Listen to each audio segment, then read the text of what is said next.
Hola, ¿cómo estamos amigos? Y bienvenidos a este canal. En este video voy a hablar sobre Imu y daré un posible spoiler teoría de lo que va a pasar para que Imu sea expulsado de Elbaf.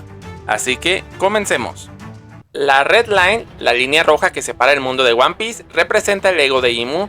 Si Imu es un Asura cuyo ego simbólicamente y visualmente en One Piece se representa como la línea roja, y hay algo en el budismo que lo avala, hay un fundamento cosmológico y filosófico en el budismo que respalda perfectamente que la Red Line funciona como la representación física del ego y el estancamiento de Imu. Si conectamos la cosmología budista y la forma en que entiende el universo con la estructura del mundo de One Piece, las piezas encajan de una manera casi poética. Aquí están los tres pilares budistas que avalan la Red Line, es literalmente el monumento al ego de un Asura. En la cosmología budista, el universo físico está estructurado alrededor de una montaña gigantesca y el central, el monte Meru, que es el eje del mundo. Originalmente los Asuras vivían en la cima del monte Meru, junto a los Devas, pero debido a su orgullo y a su obsesión por competir, fueron expulsados y arrojados a la base de la montaña al océano que lo rodea. Los Asuras pasan toda su existencia intentando escalar de nuevo el monte Meru para recuperar el control por pura soberbia. En One Piece, la Red Line divide el mundo exactamente igual que los anillos montañosos en la cosmología budista, y en su punto más alto, Mary Joyce, Imu se sienta en el trono vacío, al forzar al mundo entero a estar abajo, mientras que él habita la cima del muro inalcanzable. La Red Line se convierte en la manifestación física de ese deseo de separación y superioridad. Es el muro que el ego construye para aislarse. En los textos budistas, el mundo conocido está rodeado y bloqueado por enormes cordilleras circulares concéntricas conocidas como montañas de hierro o roca. Estas montañas delimitan los reinos del deseo y sirven para atrapar a los seres dentro del samsara, impidiéndoles ver el océano infinito que hay más allá o alcanzar la liberación. En el budismo, el samsara no es un castigo externo, es creado por los tres venenos de la mente, siendo el principal la ignorancia y el apego, o sea, el yo, que es el ego. La Red Line bloquea libremente el tránsito, divide los mares y detiene la corriente natural del mundo. Visualmente destruye el All Blue. Que Imu mantenga la Red Line en pie es la metáfora perfecta de un ego rígido. Una estructura de piedra que dice: yo controlo las fronteras, yo divido lo que debería estar unido, yo detengo el flujo del cambio, para perpetuar su orden artificial. Si dejamos de lado la geografía y vamos a la psicología budista, el ego o la construcción del yo falsificado se entiende a través de conceptos como Ahamkara, literalmente el hacedor del yo. El budismo enseña que el ego no es una entidad real, sino una línea de demarcación artificial que la mente dibuja para separarse del resto del universo.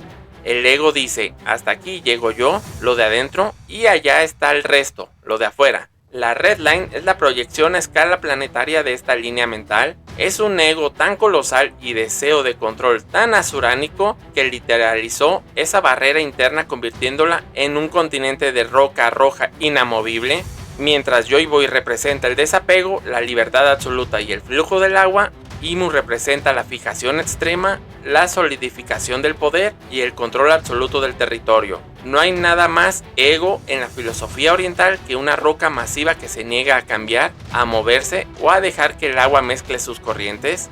Cuando la Red Line caiga, como predicen tantas teorías del final de la serie, no solo caerá un muro físico, sino la ilusión de separación que mantiene al mundo de One Piece atrapado en su propia era de sufrimiento. Por eso pienso que si existe una pelea entre Luffy y Imu, de un puñetazo Luffy destruye parte de esa montaña, rompería el ego de Imu, un Asura que ya mentalmente está fragmentado, lo cual sería un golpe directo que lo llevaría a su derrota. Si Oda decide llevar la alegoría budista hasta sus últimas consecuencias, la derrota de Imu no puede ser simplemente un asunto de quién tiene el haki más fuerte, tiene que ser una derrota filosófica y psicológica. Si lo piensas, destruir la Red Line con un golpe destruye la base misma de la existencia de Imu por tres razones. Como Asura que es, Imu depende enteramente de su posición de superioridad, mirar el mundo hacia abajo desde la cima del Mary Joyce. En el momento en que Luffy fracture o colapse una sección de la montaña, Imu perderá su eje, físicamente caerá al nivel del resto de los mortales. Para un ego tan inflado y milenario que lo obliguen a bajarse de su altura y pisar la misma tierra que la gente común es un golpe destructivo para su psique. Su realidad colapsará antes de que termine la pelea. Imu ya está mentalmente roto. Mantener el control del mundo de forma artificial durante 800 años, escondido en las sombras y consumido por el odio y la paranoia, es el reflejo de una mente rancia, rígida y fracturada. Imu es la roca rígida, fija, incapaz de adaptarse, que se rompe si se le golpea con suficiente fuerza. Luffy es el agua, maleable, libre, fluye y se adapta a todo. En la filosofía oriental, lo rígido siempre pierde ante lo flexible. Al romper la roca, Luffy literaliza la destrucción de esa rigidez mental y vería como el orden que construyó con tanto apego se desmorona en segundos, lo que desataría la peor pesadilla de un Asura, la pérdida absoluta del control. Un Asura sin control entra en un estado de ira ciega y desesperación, volviéndose errático y por lo tanto completamente vulnerable. Visualmente, un puñetazo rompería la línea que divide al mundo. Al fracturar la Red Line, Luffy abre paso para que las aguas se mezclen, iniciando el camino hacia el estado de unidad. Al romper la prisión que Imu creó para el mundo, Luffy rompe también los grilletes mentales con los que Imu ata a su propio ser. Sería el clímax definitivo. Luffy no solo derrota a Imu, sino que desmitifica al falso dios. Al romper su montaña sagrada, expone a Imu como lo que es realmente, un ser asustado, atrapado en su propio ego, que se aferró a una montaña de piedra porque en el fondo le temía a la inmensidad del mar libre. Entonces básicamente eso explicaría por qué todos en Mary Joyce tienen el mismo miedo, ya que Imu a través de décadas inculcó sus gustos y sus miedos a su propia comida, que vienen siendo los dragones celestiales. Los dragones celestiales tapándose la cabeza con esos cascos de burbuja que parecen de astronauta para no respirar el mismo aire que los humanos, encaja perfectamente con el mito fundacional de los Asura y su gran trauma con la lluvia en el budismo. Hay una explicación mitológica directa que conecta directamente a los Asuras, su ego que rebasa los cielos y su pánico absoluto a lo que cae del cielo, o sea, la lluvia. En la mitología budista, en la base del monte Meru, donde fueron desterrados los Asuras, crece un árbol colosal llamado Chittapatali. Sin embargo, en la cima de la montaña crece un árbol llamado Parihata, que da los frutos de la inmortalidad y la abundancia. Los Asuras, atrapados en su enorme orgullo, siempre ven hacia arriba con envidia porque las raíces del árbol están en su territorio, pero las flores y los frutos se quedan arriba con los dioses. Cada vez que los Asuras intentan escalar la montaña para reclamar el cielo por puro ego, el rey de los dioses los repele, desatando tormentas divinas y lluvias de flechas y armas que caen desde lo alto de las nubes. Para un Asura, que el cielo baje en forma de tormenta o lluvia es sinónimo de derrota, castigo divino y pérdida de estatus. La lluvia les recuerda violentamente que no pertenecen arriba, sino abajo, y que el verdadero poder del cielo los puede aplastar. Desde el punto de vista filosófico budista, la lluvia representa el agua que limpia, purifica y nivela todo. El agua fluye hacia abajo, busca el suelo, humedece la tierra por igual y disuelve las diferencias. Por eso los Tenryubitos tienen un miedo que comparten con Imu. Los dragones celestiales se aíslan del mundo con sus trajes porque el contacto con los elementos de la tierra, el aire común, el suelo y la lluvia los contaminaría, es decir, los humanizaría. Pero la lluvia es un igualador social. Si la lluvia toca sus cabezas, simbólicamente los está mojando exactamente igual que a un esclavo miserable. El agua no respeta títulos, no respeta estatus. Para un ego que se cree un dios por encima de las nubes, la lluvia es el recordatorio de que la naturaleza los ve como mortales comunes. Tienen pánico de que la lluvia los baje a la tierra y destruya la ilusión de su divinidad. Entonces, para esto, ¿quiénes son los que siempre traen la tormenta en One Piece? Una de las frases más famosas de la serie es que los D siempre causan una tormenta. Simbólicamente, Luffy, el agua que fluye, Es el enemigo natural de la fijeza de Imu, la roca, la sequía del control. Imu y los dragones celestiales miran al cielo con miedo de la lluvia porque saben que cuando el karma de un Asura se agota, cae una tormenta que limpia su falso reino y lo devuelve a la realidad del ciclo de la vida. Ese pánico que les llueva en la cabeza es el miedo inconsciente a que el orden natural de las cosas los obliga a despertar de su delirio de grandeza. Hay un concepto central en el budismo que empieza con D y que es literalmente la metáfora exacta de lo que estamos viendo con la lluvia y lo desmenuzaremos a continuación. Esa palabra es Dharma, específicamente bajo el concepto sánscrito de Dharma Mega, que se traduce literalmente como la nube del Dharma o la lluvia del Dharma. En el budismo, este concepto es brutal porque rompe el orden de los Asura. En los textos sagrados se explica que las enseñanzas del Buda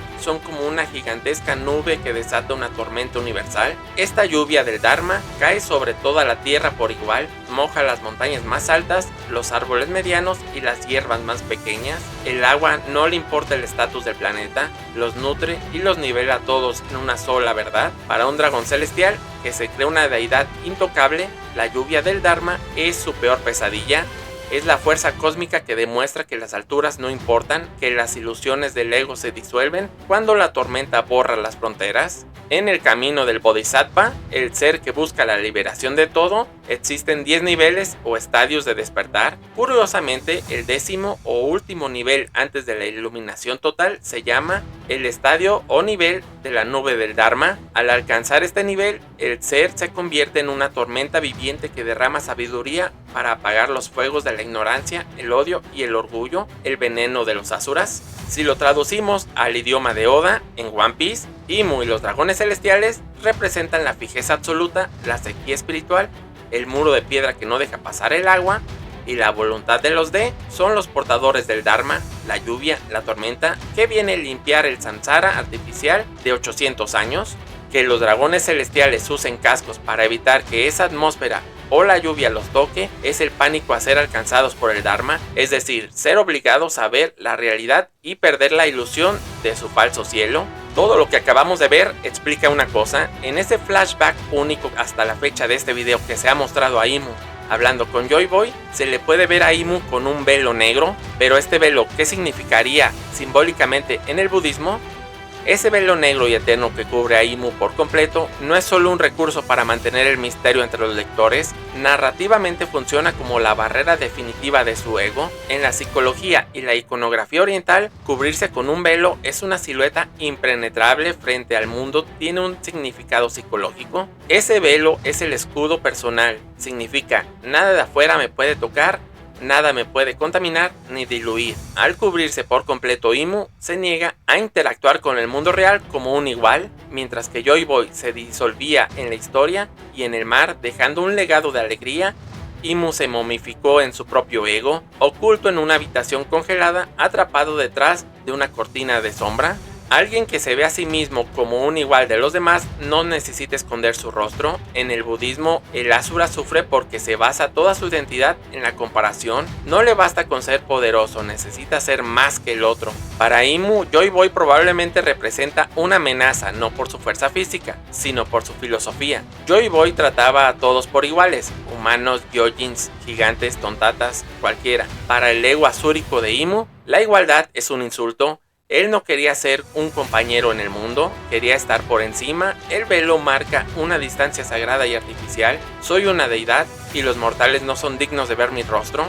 Es fascinante que el ser con el ego más grande del planeta, que controla una montaña que cruza el mundo entero, viva escondido como una sombra en una habitación vacía. Eso demuestra que su ego es tan alto como frágil. Tiene que cubrirse del agua, de la lluvia y de las miradas porque sabe que en el fondo que si el velo cae y se muestra como un ser de carne y hueso, la ilusión de su divinidad se rompe instantáneamente.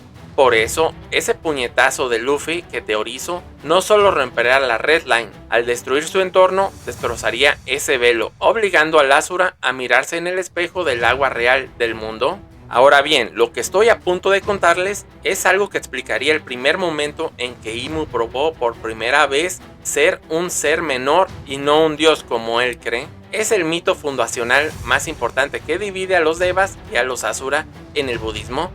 Hay una historia canónica budista que explica exactamente cómo un grupo de dioses cayó de la cima del monte Meru y se convirtió en asuras debido a su propia negligencia y orgullo. La historia budista va así.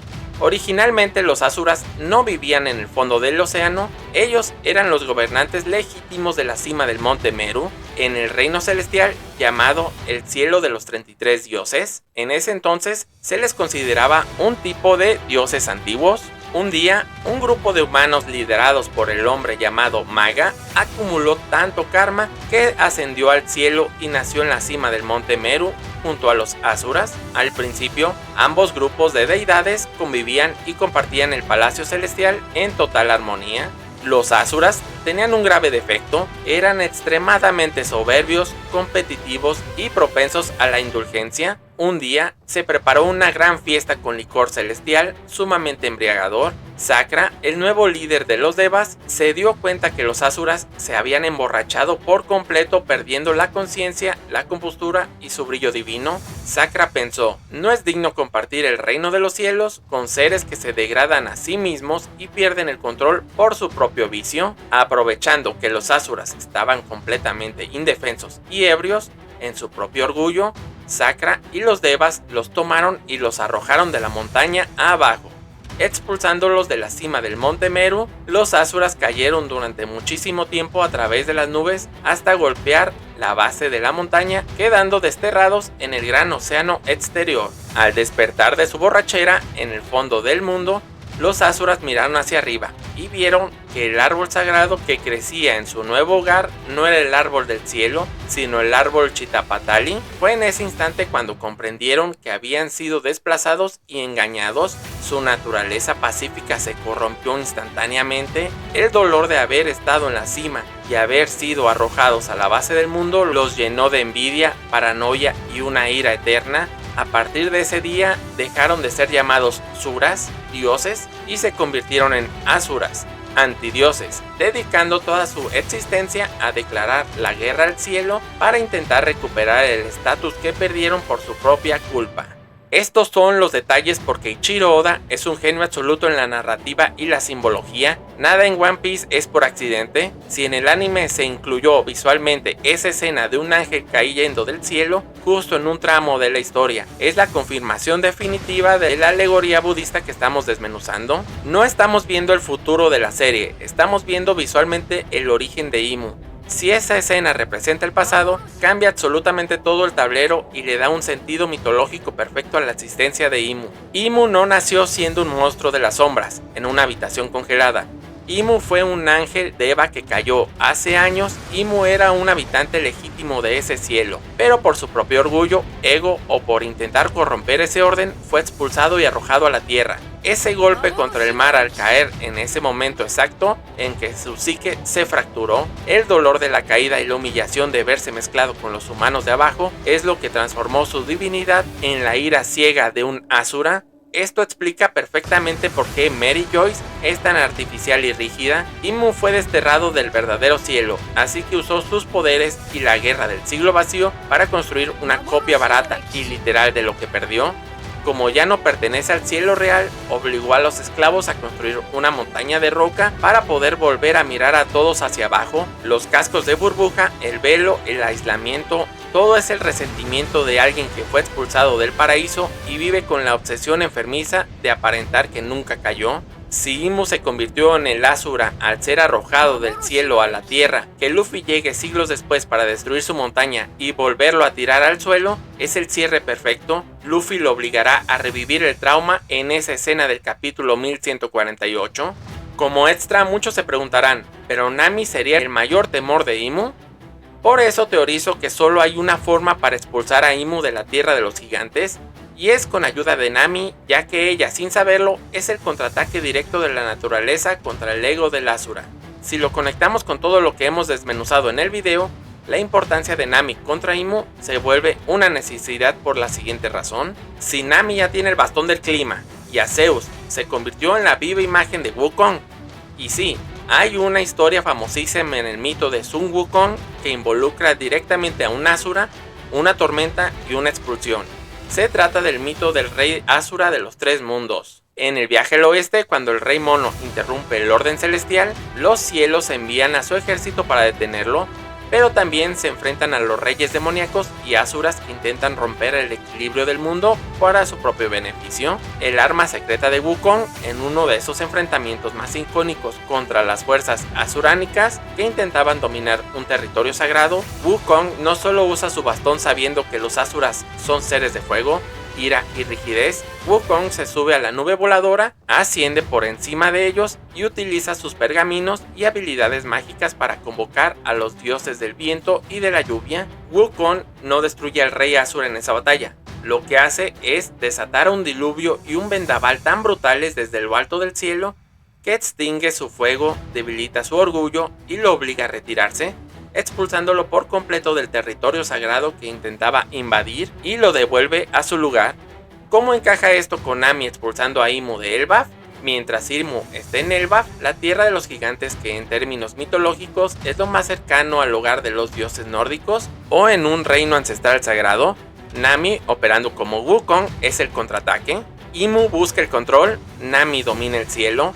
Imu llegó con su ego de Asura a intentar imponer su voluntad sobre los gigantes, pero Elbaf es una isla con un clima masivo y salvaje. Nami, montada en Zeus, usando su bastón, puede canalizar la naturaleza extrema de esta isla para crear una tormenta local tan gigantesca que expulse a Imu de esa isla. Ver a una tripulante de los Mugiwara dominar el cielo, la lluvia y el viento flotando sobre una nube va a activar directamente el trauma de Imu. La tormenta de Nami no lo va a matar, pero lo va a repeler y humillar, demostrándole que el cielo ya no le pertenece y que no puede pisar Elbaf. Esto sería un paralelismo directo. Oda está construyendo a Nami con las herramientas exactas de Wukong para que cuando llegue el momento de defender un territorio sagrado como Elbaf, ella pueda desatar la tormenta que expulsará al Asura sin necesidad de un combate físico ni de golpes, sino puramente con el control de los cielos. Y pues bien, esto es lo que yo pienso que va a pasar y ojalá tenga que pasar en el capítulo final de Elbaf, ya para que con esta razón Imu se vaya de la isla. Aunque a estas alturas esta predicción puede ser una teoría basada en mitología budista, si esto pasara, quiere decir que más de lo que he hablado aquí podría ser cierto, y Oda usó al budismo como piedra angular de todas las cosas en One Piece. Ahora, un extra del extra. La frase de "ocupas darte un baño de realidad" no proviene del budismo, es una expresión coloquial y moderna del idioma español. Sin embargo, es completamente lógico que se encuentre un paralelismo, ya que el concepto detrás de la frase es la esencia misma del budismo. La expresión es una metáfora cotidiana, así como un baño de agua fría te despierta de un golpe y te quita el letargo, un baño de realidad te saca de tus propias ilusiones, expectativas falsas o negociaciones para obligarte a ver las cosas tal y como son en el mundo real. En el budismo, el despertar es literalmente el baño de realidad definitivo, uno de los conceptos claves del Yata Bhuta, que significa ver las cosas tal como son, sin el filtro de nuestros deseos, apegos o miedos. El budismo plantea que vivimos en un estado de ilusión donde sufrimos porque nos aferramos a expectativas falsas. Cuando la filosofía budista te invita a meditar y a observar la impermanencia, lo que está haciendo en términos modernos es darte un baño de realidad para que dejes de sufrir por tus fantasías. La frase nació en la cultura popular hispanohablante, pero si buscas su equivalente filosófico más puro, el budismo lleva más de 2500 años recetando exactamente ese mismo baño. Y bueno, ese ha sido todo el video, espero no equivocarme con estas teorías, porque todo entrelaza tan bien que parece como si encontráramos el punto filosófico donde Oda se basó todo. Así que me despido y nos vemos. Adiós.